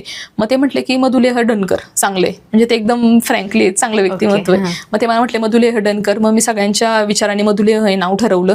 माझ्या भावाने मला सगळे शॉप उद्यम, सगळे रजिस्ट्रेशन्स, सगळं डॉक्युमेंटेशनची प्रोसेस सगळी त्यांनी केली. ट्रेडमार्क वगैरे घेतला, त्यातही मला रितेश सरांनी बरेच मदत केली. मग हे सगळ्यांच्या मदतीने मग मी हे एक रजिस्ट्रेशन केलं. तोपर्यंत कोरोनामध्ये मोठ्या प्रमाणात मत पण आलं होतं की आम्ही फॉरेस्टमध्ये पेट्या ठेवल्या होत्या. आंबेगाव तालुक्याचा जो फॉरेस्ट एरिया आहे तिथे पेट्या ठेवल्या होत्या. मग थोडं लॉकडाऊनच्या सेकंड टप्प्यामध्ये आम्ही तिथं पेट्यामधनं मध वगैरे आणलं. मग क्वांटिटीमध्ये बॉटल ऑर्डर केल्या, ग्लास बॉटलमध्ये उतरलं. मग व्यवस्थित ब्रँडिंग, पॅकेजिंग करून आम्ही मधुलेह हा हनी हा 2020 मध्ये मार्केटमध्ये चांगल्या याच्यामध्ये सुरू केला. ब्रँडिंग, पॅकेजिंग हे सगळं झालं खरं तर, पण मूळ मुद्दा परत त्याच ठिकाणी येतोय की तुमच्या लग्नाचं काय मत होतं घरच्यांचं. तर आता घरच्यांचंही तसं, म्हणजे माझ्या बहिणीचं लग्न झालं ना तेव्हापासूनच होतं, मी तुम्हाला सांगितलं. पण मी वेळ मागितला होता त्यांच्याकडे की थोडा वेळ द्या व्यवसायाला. पण आता व्यवसायाची नेमकी सुरुवातच होती की कुठेतरी सगळं चालू होतं आणि मार्केटमध्ये आता आपण उतरलो होतं आणि मी स्वतः सगळं बघत होते. मग आता कुठेतरी वाटलं की आपल्याला अजून कुणाची तरी मदतीची गरज आहे, सपोर्टची गरज आहे. फायनान्शियली तर मी स्टेबल होते, मला त्यातनं चांगले पैसे येत होते, मी ते गुंतवत होते आणि माझा व्यवसाय चालला होता. तर मग मी घरी तोपर्यंत माझं, आणि मगाशी सांगितलं सिद्धार्थ गायकवाड, ते मला भेटले होते ACBC कोर्सच्या दरम्यान. तर मग मी त्यांना म्हटलं की घरच्यांनाही आम्ही एक ओळख करून दिली मी त्यांची, आणि आम्ही बोलत होतो तोपर्यंत, असं व्हर्बल कम्युनिकेशन आमचं चालायचं. तर मी त्यांना म्हटलं की आपण घरी सांगायला काही हरकत नाही, आता घरी सांगून बघू. तर मी माझ्या आईवडिलांना त्यांना भेटवलं. तर त्यांची चांगलं बॉन्डिंग झालं. त्यांचा स्वभावही खूप चांगला असल्यामुळं तोही त्यांना आवडला स्वभाव, आणि त्यांनी मला व्यवसायामध्येही खूप मदत केली. ही मी त्यांना सांगितलं की माझ्या पेट्या ज्या आहेत त्यांच्या ऑर्डर्स मला देण्यामध्ये त्यांनी मदत केली. आणि पहिली गोष्ट म्हणजे आमची फील्ड एक होती, त्यामुळं घरच्यांचा मला असा विरोध नाही आला, कारण की हे एकाच फील्डमध्ये काम करताय. त्यांचंही ॲग्रिकल्चर झालंय, माझे सिनियर आहेत ते, आणि माझंही त्याच्यामध्ये शिक्षण झालंय, आणि दोघांचे शिक्षण एक असल्यामुळे नक्कीच त्यांना असं वाटलं की व्यवसाय पुढे अजून वाढेल, मदत करतील. मग आमचं घरी, त्यांनी त्यांच्या घरी सांगितलं, आम्ही सांगितलं. मग बोलणं झालं आणि मग आमचं कोरोनाच्या सेकंड फेजमध्ये 2020ला लग्न झालं. मग लग्न झाल्यानंतर व्यवसाय अजून वाढायला लागला हळूहळू. मग मी रोज जो इकडे, तसं खेडला माझा काही सेटअप नव्हता, आत्ता माझा इकडे झालं. मग मी परत रोज प्रत्येक वेळेस माहेरी यायची. मग ते म्हणतात ना की सारखं माहेरी जाणं, सासरी जाणं, त्याच्यामुळे घरी कुठेतरी बोलायची की माझी, जेव्हा मी ऑफिसवर न्यायची तेव्हा कधी कधी मी डायरेक्ट मंचरलाच जायची. तिकडेच पॅकिंग वगैरे माझं सगळं तिकडंच असायचं. आणि तिकडं म्हणजे मला सगळे आई वडील सगळे मदत करायचे. आणि इकडे पण शेतकरी बॅकग्राऊंड, शेतीचं बॅकग्राऊंड असल्यामुळे प्रत्येकाला वेळ तितका मिळत नव्हता. तर म्हणजे नाही का, आता सासरी मी हा व्यवसाय करत होते, पण माझा सेटअप इकडे काहीच नव्हता राजगुरुनगरला, सगळा माझा मंचरलाच होता. कारण की मला सगळे आई वडील माझी मदत करायची पॅकिंगमध्ये वगैरे. मग त्यामुळे आम्ही आठवड्यातनं 3 दिवस संध्याकाळचं पॅकिंग करायचं रात्री, आणि मग बाकीचे मार्केटिंगचं हे चालायचं. तर मग कोरोनाही बऱ्यापैकी लग्न झाल्यानंतर हळूहळू संपत आला होता. आणि मग लग्न झालं. मग कोरोना संपल्यानंतर मग परत नोकरीला जायचं, म्हणजे नाही का, आता परत तोपर्यंत तर घरनंच काम चाललं होतं. मग परत जायचं. मग पुन्हा तेच शेड्यूल चालू झालं कोरोनानंतर की सकाळी लवकर उठायचं, बसने भोसरीपर्यंत जायचं, मग तिथून परत पुण्याला PMPLनी येताना स्टँडिंगने यायचं. तरी 6-7 महिने केले. मग नंतर असं वाटलं की आता कुठेतरी थांबलं पाहिजे आपण, खूप एक्झर्शन होतंय. नोकरी तर सोडायची नाहीये, कारण की हे सगळं जे आहे ते मला तिथूनच मिळालेलं आहे, त्यामुळे तो बेस मला कधीही सोडायचा नव्हता. तो मला, मी ते आधीच ठरवलं होतं, किती माझा व्यवसाय वाढला तरी माझ्यामुळे कुणाला तरी मी रोजगार देईल, पण मी नोकरी सोडणार नाही, मी हे ठरवलं होतं. तर मग मी म्हटलं की आता आपण कुठेतरी जवळ काहीतरी शोधलं पाहिजे. जरी ते असलं तिथनं शिकायला खूप मिळते, पण आपण स्वतःचे पण कुठेतरी वेळेचा विचार केला पाहिजे. की जवळजवळ तास म्हणजे ट्रॅव्हलिंग म्हणजेच माझे 5-6 तास निघून जायचे. मग मी म्हटलं की खेडमध्ये असं कुठे मला ऑपॉर्च्युनिटी मिळते का, की एखादी संस्था असेल किंवा एखादं असं काही असेल की जिथे शेतीमध्ये काम करतायत ती लोक, आणि तिथं शेतकऱ्यांना फायदा होतोय, माझ्या व्यवसायाला फायदा मिळेल, पेटंटच्या दृष्टिकोनातून प्रचार प्रसार त्याचा सगळा वाढेल. कारण की हे सगळं येऊन पाहता शेतीपाशीच येते, की तुम्हाला मध पाहिजे तर ते कुठं येणार आहे, फुलांमधनं येणार आहे, आणि फुलं कुठे येतं शेतीमध्ये, म्हणजे हे सगळं शेतीतनंच येणार आहे. मग मी थोडं सर्च केलं. माझी सिनियर एक मैत्रीण होती हर्षली, मी तिला मेसेज केला की इथं खेडमध्ये कुठे वॅकन्सीज आहेत का. तर तिने मला सांगितलं की बाबा मुंबई माताबाल संगोपन संस्था आहे तर राजगुरुनगर वाडा रोडला, तिथं शिक्षण आरोग्यामध्ये काम गेले 100 वर्ष जुनी संस्था आहे, ती करतायत. आणि त्यांचा विचार चालला आता शेतीमध्ये, बघ तुझ्यासाठी चांगला स्कोप आहे आणि तुझं बॅकग्राऊंड पण चांगले, म्हणजे तिने मला सांगितलं की खूप चांगले आहे. मग मी तिथे गेले. मी यांना म्हटले, सिद्धार्थला म्हटले की आता आपण जाऊया तिथे जाऊन हे करूया. मी पहिल्यांदाच वाडा रोड महात्मा गांधी विद्यालय पण माहित नाही कुठे समोर आहे असं, मग ते म्हटले आपण जाऊया. मग तिथे मी चर्चा केली तिथल्या इन्चार्ज मॅडम आहे त्यांच्याशी. मग त्या म्हटल्या की चांगले आम्ही पण शोधतोय आणि तुम्ही बोला सरांशी. मग तिथे जे त्यांचे सचिव आहे डॉक्टर माधव साठे सर, मी त्यांना माझा सगळा प्रवास सांगितला. माझा इंटरव्ह्यू पण माझा मी टेरेसवर दिलेला आहे. पहिली जी ऑर्गनायझेशन होती त्याच्या टेरेसवर बसून मी सगळं त्यांना सांगत होते की मी त्यांना पेट्या दाखवल्या की अशा मधमाशांच्या पेट्या असतात, मी असं काम करते आणि मला याच्यात काम करायचंय, माझी इच्छा आहे शेतकऱ्यांसाठी काहीतरी करायची. मी त्यांना सगळं सांगितलं, मधमाशांचं महत्त्व किती आहे आपल्या जीवनामध्ये. ते पण त्यांना पण खूप आवडलं आणि ते म्हटले करा, तुम्हाला चांगल्या पद्धतीने करा, स्कोप आहे तुम्हाला करायला आणि खेड तालुक्यामध्ये तुम्हाला करता येईल शेतीसाठी काम. मग मी म्हटलं की फक्त मधमाशीच पुढे ठेवली नाही पाहिजे, कारण की आता तसं बघायला गेलं तर आपण सगळे जे आहे ते शेतकरी शेतीपूरक व्यवसाय करतात. कोणी दुग्ध व्यवसाय करत असन, कुक्कुटपालन, शेळी पालन, वेगवेगळे व्यवसाय करतात. तर मधुमक्षिका पालन पण आपल्या एवढ्या एरियामध्ये खेडमध्ये कोण करत नव्हतं. तर मी प्रचार प्रसार करायला सुरुवात केली. त्याच्यासोबत जवळजवळ 9 ते 10 प्रकारचे प्रशिक्षण अंतर्गतच. हा, संस्थेच्या त्याआधी संस्थेत हा विषय नव्हता, नाही शेतीविषयीच नव्हता. अच्छा, म्हणजे ते तुम्ही त्याचे फार्मर हे आहात, म्हणजे फंडामेंटल तुम्ही तिथे स्ट्रक्चर उभ्या करणारे आहात. म्हणजे मी तिथं सगळं त्याचं फाउंडेशन केलं तिथं ऍग्रिकल्चरचं. आणि जरी आमच्या साठे सरांचा सपोर्ट होता, पण आपण सगळं ठरवलं, म्हणजे ते कधी नाही म्हटले नाही आणि ते म्हटले करा, तुम्ही चांगल्या पद्धतीने करू शकता. मग केलं आणि मग शेतकऱ्यांना आपण वेगवेगळे प्रशिक्षण द्यायला सुरुवात केली. मधुमक्षिका पालन, गांडूळ खत निर्मिती, वेगवेगळे 9 ते 10 प्रकारचे प्रशिक्षण आपण संस्थेमार्फत देतो. यांनी व्यवसाय खूप वाढला माझा, साईड बाय साईड कनेक्शन्स वाढले. व्यवसाय वाढीसाठी आपण एक महिला असल्यामुळे कनेक्शन्सचा खूप प्रॉब्लेम येतो आपल्याला, की रोज उठून आपण कुणाशी बोलणार, कसं सांगणार आपल्या व्यवसाय, मार्केटमध्ये कसं कम्युनिकेशन करणार, हे सगळं खूप डिफिकल्ट जातं. हे सोशल मीडिया, रील्स, युट्यूब, हे सगळं आता ह्या एवढ्या 1-2 वर्षामध्ये खूप वाढले, पण तेव्हा नव्हतं एवढं. मग त्यामुळे मी म्हटलं की आपल्याला असंच हळूहळू चालावं लागणार ह्या सगळ्या गोष्टींमधनं. तर मग मी हळूहळू प्रचार प्रसार करायला सुरुवात केली. त्यानुसार आणि मग 2021ला मी खेडमध्ये जॉईन झाले आणि 2021 पासून बूम झाला एकदम व्यवसाय आणि सगळ्या पद्धतीने तो. मधुमक्षिका पालन त्या अंतर्गत देत आहेत, त्या व्यतिरिक्त अजून कुठले व्यवसाय प्रशिक्षणाचे? त्याचं आपण खेडमध्ये गांडूळ खत निर्मिती असेल, सोलार ड्रायर वरती भाजीपाला सुकवणं असेल, मशरूम शेती असेल, मिश्र शेती, सेंद्रिय शेती, त्याच्यानंतर आपण मूल्यवर्धित जी काही उत्पादने आहेत त्याचं branding, packaging, marketing, incubation centre through त्यांना कशा पद्धतीने आपण सीड फंड देऊ शकतो. मला सांगायला असा आनंद वाटतो की आता 2021 पण जवळजवळ 10 ते 12 उद्योजक पण तयार केलेले आहेत की ते स्वतः चांगलं कमवत आहेत, चांगलं त्यांच्या अंडर लोक पण कामं करतायत आणि त्यांना फंड मिळवून द्यायला पण वेगवेगळ्या पद्धतीने आपण मदत केलेली. म्हणजे मी स्वतः फक्त काय अशी पुढे गेलेली नाहीये, मी माझ्यासोबत अनेक महिलांना पुढे घेऊन गेलेली.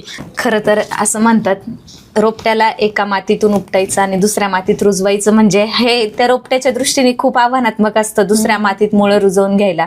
तुम्ही माहेरहून सासरी आलात आणि या ठिकाणी आल्यानंतर हा बिझनेस कसा सेट होत गेला? चॅलेंजेस तर खूप आले, खूप म्हणजे खूप चॅलेंजेस आले, कारण की सगळं हाताखालून गेलेलं होतं तिकडं आणि इकडे येऊन सगळं करणं, मग घर, त्याच्यानंतर मग वादविवाद सगळीकडेच हे असतं, त्यामुळे खूप चॅलेंज आले. पण ह्या सगळ्या याच्यामधनं माझ्या मिस्टरांनी मला खूप साथ दिली ह्या सगळ्या गोष्टीमध्ये. तर खूप चॅलेंजिंग होतं इकडं व्यवसाय सेट करणं, कारण की घरी कसं आता एक पर्टिक्युलर वय झालं असतं, लग्न झाल्यानंतर 1-2 वर्ष झाले असतात, मग सगळे म्हणतात मुलाचा विचार पण केला पाहिजे कुठेतरी, मग कुठेतरी थांबलं पाहिजे. मग कधी कधी असं वाटायचं की आपण हे सगळं करतोय तर खरंच थांबलं पाहिजे का, कारण की इथनं नोकरी सुटल्यानंतर रोज मंचरला जायचं, 5-5:30 वाजता इकडनं मंचरला जायचं, पॅकिंग करायचं सगळं, मग रात्री माझे मिस्टर तिकडे जॉबला असल्यामुळे मग संध्याकाळी 10 वाजता त्यांच्यासोबत यायचं आणि मग परत संध्याकाळी यायचं. मग घरी तोपर्यंत स्वयंपाक वगैरे सगळे माझी सासू करायची. मग त्यांनाही कोण काहीतरी बोलत असेल की बाबा हे सगळं तुम्हीच करताय, म्हणजे सून आली तरी सुखाचे दिवस नाही, असं एक वाक्य असतं प्रत्येकाचं. मग त्यामुळे म्हटलं आपण आता हे जाणं येणं अपडाऊन सगळं थांबवलं पाहिजे, घरच्यांना थोडा वेळ दिला पाहिजे आता, आणि कुठेतरी आपण इथं आता सेट केलं पाहिजे. मग आम्ही इकडे पॅकिंगला सुरुवात केली. आम्ही आपल्या राजगुरुनगरमध्येच सामान ठेवायला वगैरे असे जागा घेतली आणि इकडे सगळं सेट करून आम्ही आता इकडेच चालू केलं.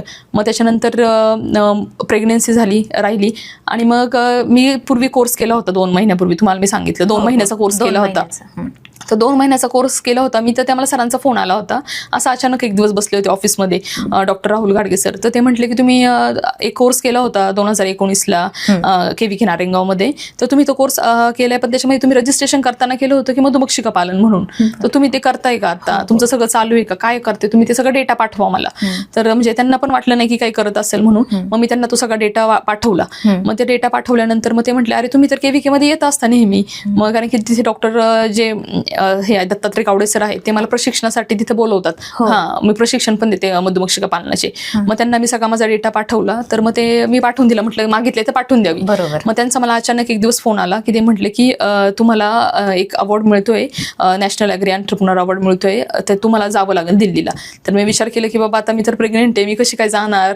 पहिलाही जो मला अवॉर्ड मिळाला तोही अशा परिस्थितीमध्ये मिळाला होता की त्याचा आनंदही मी सेलिब्रेट करू शकत नव्हते. तेव्हाही मी कशी जाणार प्रश्न होता, आताही कसं जाणार. तर मी त्यांनी तो थांबले, म्हटलं अजून काय आपल्याला हातामध्ये तर काय आलेलं नाहीये. मग मी एक 8 दिवस जाऊन दिले, तोपर्यंत मी कोणालाही सांगितलं नाही. मग फायनली मी म्हटलं की जाण्या येण्यासाठी खर्च पण आहे आणि अशी परिस्थिती की आपण रिस्क पण घेऊ शकत नाही, अशी वेळ आता आपल्यामध्ये. मग मी म्हटलं की पहिल्यांदा सगळं येऊ देत डिटेल्स त्यांच्या. मग जेव्हा त्यांचे मेल आले, नोटिफिकेशन्स आल्या, त्याच्यानंतर मग त्यांनी मला लेटर वगैरे पाठवले. मग ते म्हटले की तुम्हाला 11 जानेवारीला स्वामी विवेकानंद यांचा प्रोग्राम असतो, त्या दिवशी तुम्हाला दिल्लीमध्ये अवॉर्ड घ्यायला जायचंय. हे सगळं आता ऑफिशियली आलेले आहे, त्यासाठी तुम्ही कोणालाही पाठवू शकत नाही, स्वतः तुम्हालाच जायचंय. मग तेव्हा मी माझ्या घरी सांगितलं, माझ्या मिस्टरांना, माझ्या आईवडिलांना, सगळ्यांना खूप आनंद झाला. तेव्हा माझी आई म्हटली की आता तरी हा आनंद तुम्ही चांगला सेलिब्रेट करा, तुम्ही जावा, जोडीने जावा, तुम्ही तो अवॉर्ड घ्यायला. मग मी म्हटलं की मी तर खूप प्रवास केलेले आहेत एकटीने, तर मी ठरवलं मनाशी की बाबा माझ्या नवऱ्याला तरी मी स्वतः विमानाने घेऊन जाईल आता अवॉर्ड घ्यायला. तर मग मी म्हटलं की आम्ही दोघं न जाता आम्ही तिघं आता हा अवॉर्ड घेऊया. आणि मी गेलो आम्ही घ्यायला आणि मग खूप आनंद वाटला. तेव्हा आम्ही तो सेलिब्रेट केला चांगला, की जे आयुष्यामध्ये आपले क्षण आहेत ते वेळोवेळी आपण सेलिब्रेट पण केले पाहिजेत, की प्रत्येक वेळेस नुसतं कष्ट सगळं हेच नाही करता, की थोडा वेळ द्यायला पाहिजे आपल्या याच्यासाठी पण, आपल्या कौटुंबिक आपल्या याच्यासाठी, आयुष्यासाठी, त्याच्यानंतर आपल्या कुटुंबासाठी.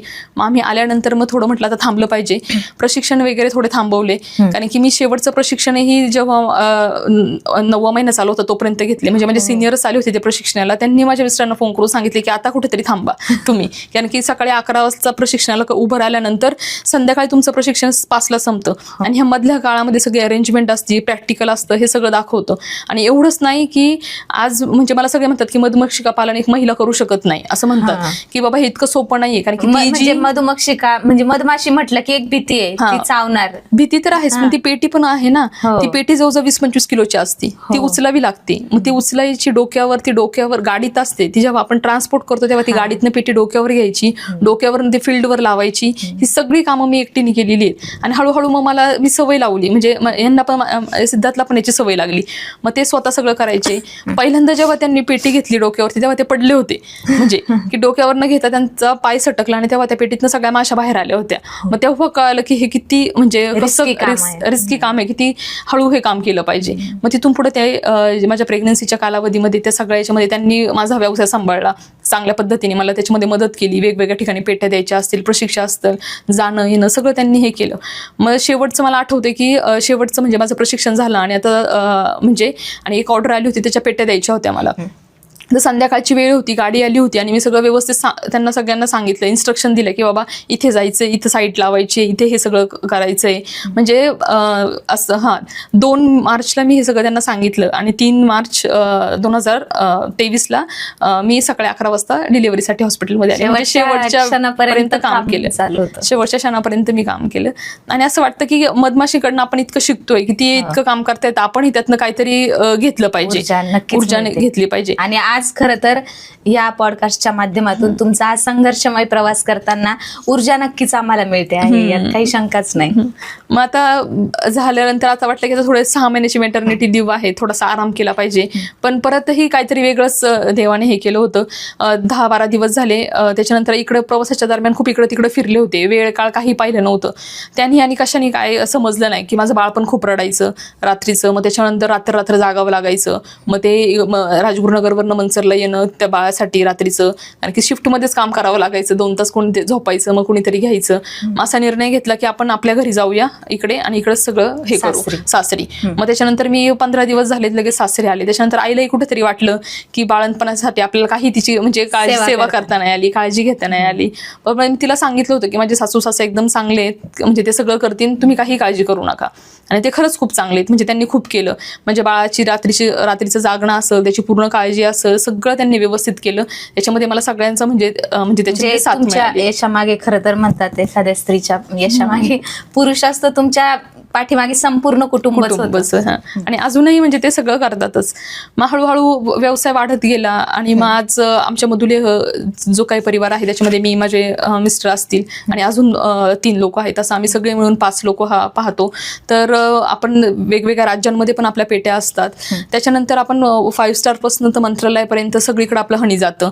आज अहमदाबाद असेल, पुणे असेल, मुंबई असेल, नाशिक असेल, सगळ्या 5 स्टार हॉटेलला आपलं मत जातं. त्याच्यामुळे असं लोकल कस्टमर पासून तर सगळ्यांपर्यंत पोहोचवण्याचा आपला पर्याय आहे. आणि हे सगळं मी म्हणते की हळूहळू टप्प्याटप्प्याने चाललंय. यश काय हे ओव्हरनाईट 1 नाईट स्टडी करून पास होण्यासारखं नाहीये की बाबा एका रात्रीच पुस्तक वाचले, उद्या पेपर दिलाय, पास झालोय आणि पुढच्या वर्गामध्ये गेलोय. याच्यामध्ये खूप आहे, आपल्याला टप्पे आहेत ते हळूहळू पार करावे लागतात.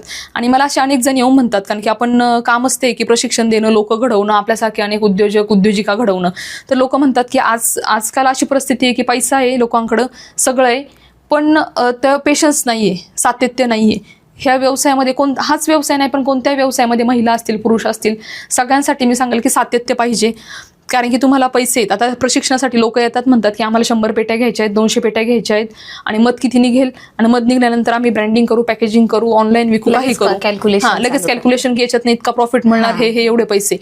पण याच्यासाठी तुम्हाला आधी त्या सांभाळायच्या आहेत, त्यांची काळजी घ्यायची, जाणून घ्यायचे. त्यासाठी तुम्हाला ते प्रशिक्षण घ्यायचे, ह्या सगळ्या गोष्टी पाहिजेत. आणि मी सांगते की कोणताही व्यवसाय असेल, हाच नाही, त्यासाठी तुम्ही वेळ द्या, 6 महिने द्या, 5 महिने द्या, किती पण द्या. त्यासाठी तुम्ही अभ्यास करा, त्या ठिकाणी स्वतः काम करा. स्वतः काम करणं खूप महत्वाचं आहे फील्डवरचं. कारण की आम्ही आत्ता सांभाळायला जरी माणसं आपण पेट्या ठेवल्या असेल, तरी पण स्वतः खूप माहिती आपल्याला असणं खूप गरजेचं आहे, त्याचे बारकावे माहिती असणं खूप गरजेचं आहे. आणि मगच व्यवसाय वाढेल आपला. व्यावसायिकदृष्ट्या मधमाशी पालन तुम्ही करतात, भरपूर प्रमाणात मध विक्री, हे तुमचा व्यवसाय चालूच आहे. पण मला एक जाणून घ्यायला आवडेल की मधमाशी पालन हे व्यावसायिकदृष्ट्या, त्याचबरोबर समाजाने या मधमाशी ह्या फॅक्टरकडे कसं बघावं, याबद्दल काय सांगाल तुम्ही? मधमाशी पालन तर म्हणता येणार नाही की सगळेच जण करतील किंवा सगळ्यांनी करावं, पण आपण सगळे शेती करतो, शेतीपूरक वेगवेगळे व्यवसाय करतो. तर मला असं वाटतं माहितीसाठी तरी तुम्ही हा विषय सगळ्यांनी जाणून घेणं खूप गरजेचं आहे. कारण की मी अगोदरही सांगितले, ती नसेल तर आपणही नसणार आहे, आपणही काहीच खाऊ शकणार नाही. कारण की आपलं सगळं जे काही पिकं आहेत, सगळं आपलं जे उत्पन्न आहे ते सगळं तिच्यावर अवलंबून आहे. आज तसं बघायला गेलं तर तुमच्या शेतीमधलं जे काही उत्पन्न आहे ते 30 ते 35% मधमाशी वाढवती. कशा पद्धतीने? ते परपरागीभवन करते, एका फुलावरून दुसऱ्या फुलावर जाणे, परागकण ते सगळ्या फुलावरती पसरवणे आणि त्याचं फुलाचं रूपांतर फळात करायचं काम हे मधमाशी करते. हे आपण कितीही आर्टिफिशियल पद्धतीने करू शकत नाही, हाताने तुम्ही सगळ्या शेतामध्ये परागीभवन करू शकत नाही. त्यामुळे यासाठी मधमाशीच लागणार आहे. आणि तीच जर नसेल तर मग तिची काळजी घेणं खूप गरजेचं आहे. सगळ्यांनी तिच्या संवर्धनासाठी पाऊल उचललं पाहिजे. ते कशा पद्धतीने उचलता येईल की कमीत कमी रासायनिक फवारण्या ज्या आहेत त्या कमी केल्या पाहिजे, कीटकनाशकं असतील किंवा वेगवेगळ्या पिकांसाठी. त्या जरी तुम्ही करत असाल, तुमच्याकडे पेट्या असतील तर तुम्ही त्या व्यवस्थित बंद केल्या पाहिजेत, त्यांची काळजी घेतली पाहिजेत. त्याच्यानंतर आता जे काही आपण पूर्वी आपल्याला सगळीकडे पोळी दिसायची, आम्ही सगळ्यांनी हातांनी पोळी काढलेली आहे, तुम्हाला माशागत चावल्या असतील, मलाही म्हणजे सगळ्यांना चावलेलं आहे. आपलं बालपण खरं तर ते प्रत्यक्ष पाहण्यात गेलेलं आहे. पण आता आम्ही वेगवेगळ्या शाळांमध्ये जातो, कोणाला विचारतो किंवा म्हणजे असं कुठे गेले विद्यार्थ्यांकडे, विद्यार्थ्यांना त्याच्याबद्दल काही माहिती नसतं. आपण प्रचार प्रसार म्हणजे माझं काम फक्त व्यवसाय करणं, मत करणं, नोकरी करणं हे नाहीये. मी याच्याबद्दल पूर्ण भारतभर प्रचार प्रसार करतोय आपण की ह्या वाचवल्या पाहिजेत, हे सगळं वाढवलं पाहिजे, आपण संवर्धनाचं जोपासना जोपासना केली पाहिजे. तर आपण त्यांना सांगतो की बाबा तुम्ही जाळू नका, आपण डायरेक्ट आगीचा गोळा बनवतो चांगला आणि ते जाळून टाकतो, त्याच्यानंतर ते मध काढतो. हे कशासाठी? आपल्यासाठी. आणि त्यांचं पूर्ण कुटुंबाच्या कुटुंब आपण त्यांचं सगळं नष्ट करतोय.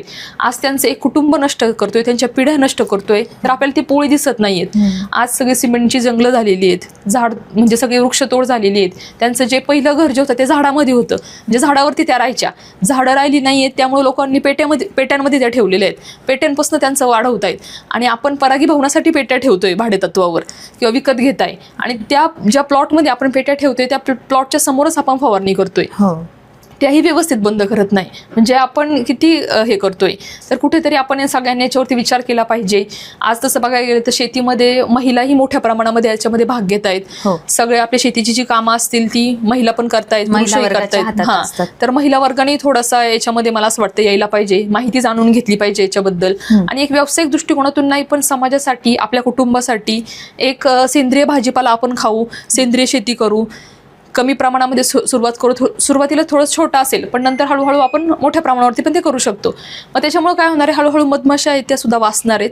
आणि आपण सगळं जी आपली सगळी आपण म्हणतो ना जीवोचं जीवनम, आपण सगळे एकमेकांवरती अवलंबूनच आहे. आणि आपणच जर त्यांचा विचार नाही केला तर त्याही आपला विचार नाही करणार आहे. कारण की आज मधमाशी, तुम्हाला मी सांगितलं की स्वतःसाठी काही करत नाही, सगळ्याच जगाचा विचार करते आणि सगळ्या जगाचा पसारा ती आवरायचं काम करते. आणि आपणच त्यांच्यासाठी पुढे अजून आव्हान आणून ठेवतोय फवारणी करून, हे वेगवेगळ्या गोष्टीने. त्यामुळे आपण सगळ्यांनी याची काळजी घेतली पाहिजे आणि वाचवल्या पाहिजेत त्या.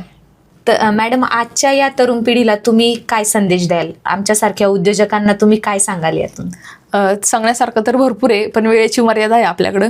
जाता जाता मी म्हणजे तुम्हाला एवढंच सांगेल की सगळ्यांकडे वेळ असतो, आपल्याकडे भरपूर वेळ आहे. वेळेचा सुद्धा उपयोग करा, देवावर विश्वास ठेवा. देव देतो ते योग्यच देतो, आपल्याला सगळं वेळेतच मिळणार आहे. फक्त आपणही त्याच्यासाठी काहीतरी कष्ट केले पाहिजेत. आणि सातत्य ठेवा, सातत्य हेच भांडवल आहे. तुम्ही जितकं पेशंटली, जितकं व्यवस्थित ते काम कराल, त्याविषयी अभ्यास कराल, त्या पद्धतीने तुम्हाला त्याच्यामध्ये ज्ञान मिळेल आणि तुम्ही तो व्यवसाय चांगल्या पद्धतीने कराल. तर आज आपल्यासोबत होत्या national agri entrepreneur award winner Shweta Siddharth Gaikwad madam, ज्यांनी आपली ओळख मधुकन्या या नावाने ठाम निर्माण केली आहे. आणि त्यांचा हा संघर्षमय जीवन प्रवास आज आपण जाणून घेतला. मॅडम, तुम्ही खेड टाइम्सच्या या स्टेजमध्ये आलात आणि आम्हाला अतिशय सुंदर असं नॉलेज दिलं, त्याबद्दल आपले खूप खूप आभार. थँक्यू. माझी ही पहिलीच पॉडकास्ट आहे आणि तुम्ही मला इन्व्हाइट केल्याबद्दल तुमचेही खूप आभार. संपूर्ण खेड टाइम्स परिवाराचे धन्यवाद.